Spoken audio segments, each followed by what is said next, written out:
গতকাল ছিল আমাদের ফাউন্ডেশনের জন্য অন্যতম একটা সুন্দর দিন এবং একটা নতুন অভিজ্ঞতা। গত বছর যে জার্নিটা আমরা শুরু করেছিলাম সেই জার্নির ধারাবাহিকতায় আমরা এই কাজগুলো করে চলেছি। সরাসরি মানুষের সাথে কাজ করার সুযোগ দুর্বার পান্নাতুর ফাউন্ডেশন সবাইকেই দিচ্ছে যারা এই ফাউন্ডেশনের সাথে আসলে যুক্ত।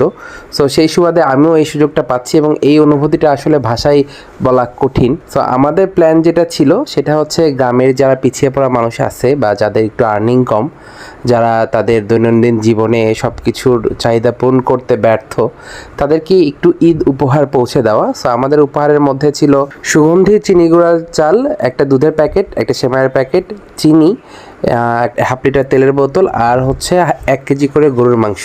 আমাদের প্ল্যানটা খুবই সিম্পল এবং আমাদের এক্সিকিউশনও খুব সিম্পল। আমরা একটা গরু কিনেছিলাম, সেখান থেকে কিছু প্রত্যেকজনকেই আমরা 1 কেজি করে মাংস সাথে দিয়েছি। সো যেটা হয় মেনলি সেটা বিভিন্ন জায়গায় ঈদের আগে সেমাই, চিনি, চাল, তেল এগুলো বিতরণ করা হয়। আমাদের মনে হয়েছে যে গরুর মাংস অনেকে কিনতে পারে না বা অনেকের অনেক দিন কেনা হয়ে ওঠে না, সেই জায়গা থেকে আমরা চেষ্টা করেছি একটু ডিফারেন্ট কিছু করার। আমরা নতুন নতুন আইডিয়া নিয়ে কাজ করতেই পছন্দ করি।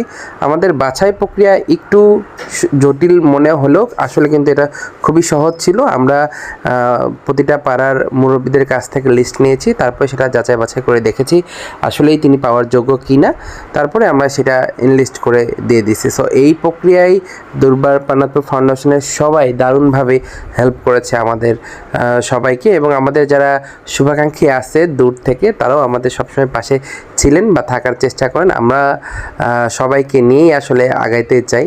তো পরবর্তী ঈদে হয়তো আমাদের একটা ডিফারেন্ট প্ল্যান থাকবে, আমাদের ডিফারেন্ট আইডিয়া থাকবে, কিন্তু যেটা বলার জন্য আসলে এই ভিডিওটা শুরু করা সেটা হচ্ছে একদম গ্রামের মানুষের কাছাকাছি যেয়ে কাজ করার সুযোগ দুর্বার পান্নাতুরে না আসলে হয়তো হতো না। সেই জায়গা থেকেই এই ডিফারেন্ট একটা অনুভূতি, সেটা হচ্ছে আপনাদের সাথে শেয়ার করা আজকে।